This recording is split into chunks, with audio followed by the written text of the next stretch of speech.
Oke, halo semuanya, halo Akang Teteh, halo kakak adik, halo bapak ibu. Selamat datang di Kota Bandung. Jadi di kesempatan kali ini saya akan memandu dan menjelaskan titik-titik tertentu di pusat Kota Bandung yang tentunya bersejarah ya dan menarik perhatian berbagai turis juga. Oke, sebelum kita mulai, izinkan saya memperkenalkan diri.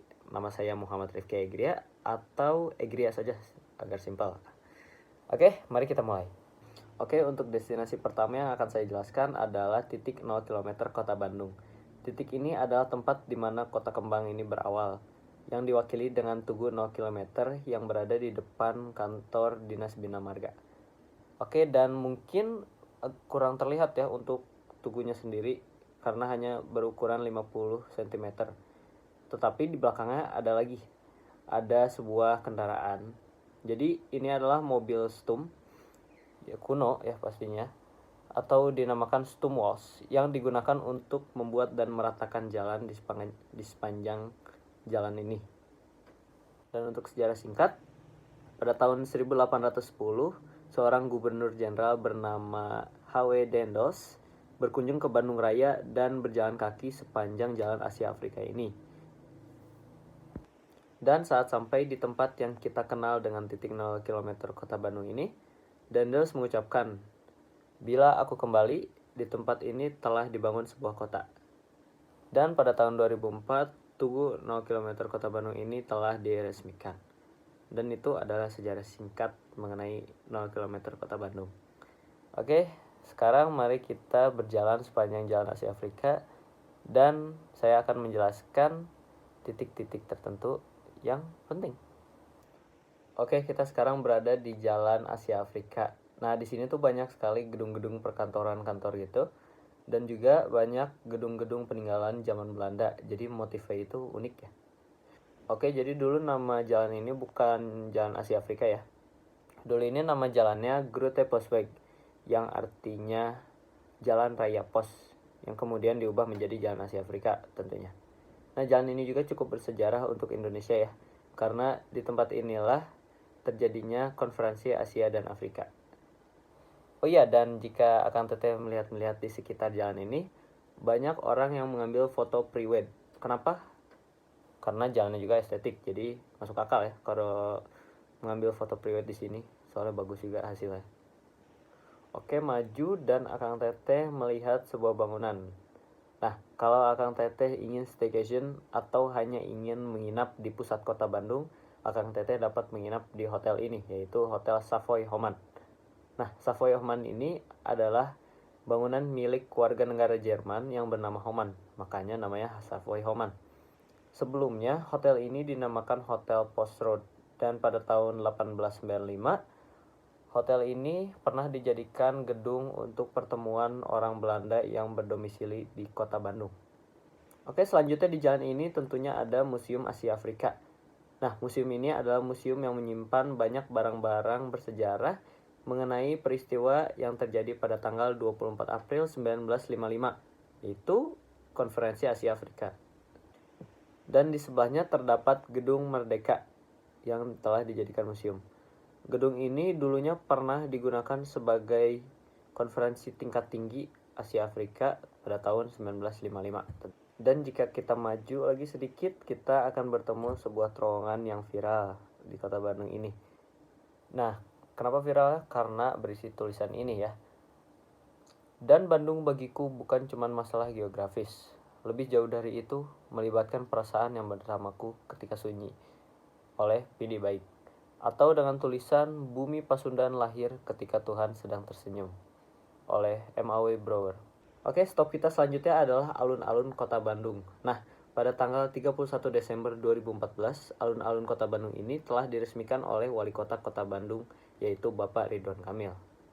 Dan ada taman seluas 1.200 meter persegi yang berdiri di atas atap gedung parkiran. Dan tamannya juga ditumbuhi dengan rumput hijau sintetis.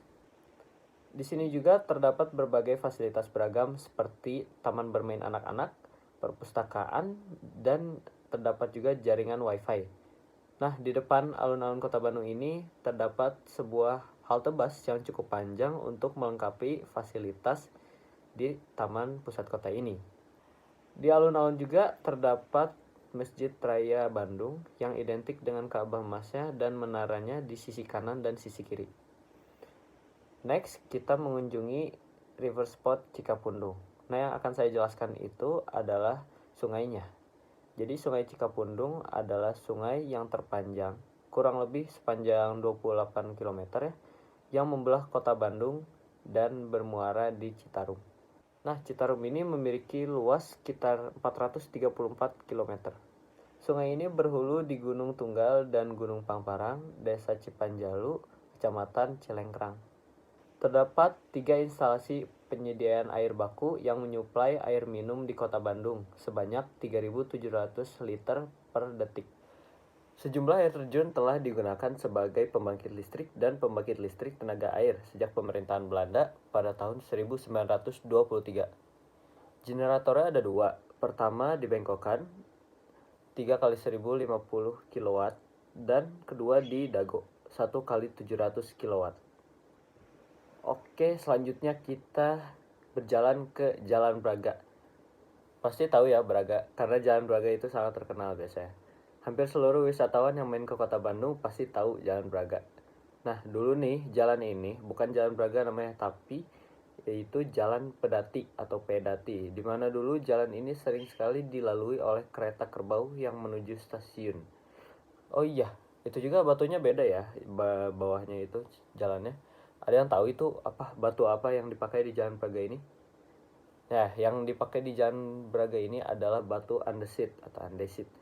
Memang dulunya jalan ini biasa beraspal, namun pada saat wali kota pada Darusdada direnovasilah menjadi menggunakan batu andesit. Dan juga ada manfaatnya loh, supaya Jalan Braga tidak banjir. Jalan Braga dulunya banyak toko-toko pengusaha hingga sekarang. Bahkan ada restoran yang masih aktif sampai sekarang, yaitu restoran Braga Permai. Dan juga ada toko roti yang dari zaman dulu masih aktif sampai sekarang, yaitu toko roti Canary atau Canary. Yang juga ada toko baju yang sudah ada dari zaman dulu. Tahu perbedaannya dulu sama sekarang? Sama itunya. Perbedaan zaman dahulu dan sekarang adalah dulu lebih banyak toko yang menjual barang-barang tradisional, lukisan-lukisan yang memiliki unsur budaya ya. Nah, namun sekarang toko-toko yang seperti itu udah mulai menurun, hanya tinggal beberapa saja. Sekarang banyak juga kafe-kafe. Oke, kita lanjut ke Bancai. Nama Bancai diartikan sebagai kampung yang bersatu dengan Ista atau kandang kuda. Di mana dulu Bancai dijadikan tempat peristirahatan dan pergantian kuda. Di sini para kusir selalu mendapatkan bantuan air untuk mendapatkan bantuan air, atau dalam bahasa Sunda yaitu bantuan cai, di mana disingkat menjadi Bancai. Sebelumnya, Bancai memiliki nama Banjaiweg baru di tahun 1871 yang kemudian diganti menjadi nama Bancai. Oke, dan selanjutnya yang terlihat di sini ada penjara Soekarno. Jadi pada saat Soekarno menjabat sebagai ketua PNI atau Partai Nasional Indonesia ya, dijebloskan ke penjara bersama Gatot Mangkuraja, Maskun dan Supradinata yang disebabkan karena aktivitas politik yang dituduh sebagai pemberontak. Nah, pada 1980 penjara Bancai dibongkar dan hanya menyisakan satu sel yang pernah ditempati Soekarno. Oke, sekarang kita di Jalan ABC ya, yaitu Pusat Onderdil. Kenapa? Karena kawasan Bancai saat ini ya dapat dibilang kesohor dengan deretan pertokoan dan pedagang onderdil kaki lima. Pasar onderdil itu menempati bekas sentiong yang kemudian sempat beralih fungsi menjadi terminal juga. Dan baru-baru ini pada tanggal 21 November 2023 terjadi kebakaran di salah satu toko elektronik di Bancai ini. Nah, dan ini adalah salah satu ikoniknya, yaitu monumen penjara Bancai yang dulunya menjadi tempat beroperasinya para penjaga untuk mengawasi situasi. Nah, oke, untuk destinasi terakhir yang akan saya jelaskan yaitu Balai Kota. Nah, Balai Kota adalah komplek perkantoran pemerintahan Kota Bandung ya. Bangunan ini dulunya bernama Gedung Kopi atau Coffee Pakwis, yang merupakan gudang penyimpanan kopi milik Andries de Wilde yang merupakan seorang tuan tanah pertama ya. Dan gedung ini juga kemudian diubah menjadi Gedung Balai Kota pada tahun 1927. Nah, di sini juga terdapat fasilitas lainnya ya, seperti taman labirin, kolam ikan, hingga mini zoo. Jadi kalau Akang Teteh kesini kayaknya nggak bakal bosan deh. Dan juga pada tanggal 7 bulan November tahun 2022, gedung balai kota ini mengalami kebakaran. Untungnya kebakaran ini dapat dipadamkan setelah 2 jam dan fasilitas yang terbakar sudah diperbaiki. Untungnya jadi semua seperti awal lagi. Oke deh, Akang Teteh sekalian, gimana? Ternyata banyak ya sejarah di kota Bandung. Dan kalau ada waktu luang, Akang Teteh juga dapat berkunjung ke tempat-tempat ini secara pribadi juga untuk berkeliling dan mencari lebih banyak informasi yang menarik-menarik. Mungkin cukup sekian yang dapat saya sampaikan untuk tur kali ini. Terima kasih banyak atas perhatiannya dan mohon maaf sebesar-besarnya bila ada salah kata atau misinformasi yang saya sampaikan. Sekali lagi, saya Egria. Terima kasih dan saya harap untuk bertemu Akang Teteh di kesempatan yang lain. Terima kasih.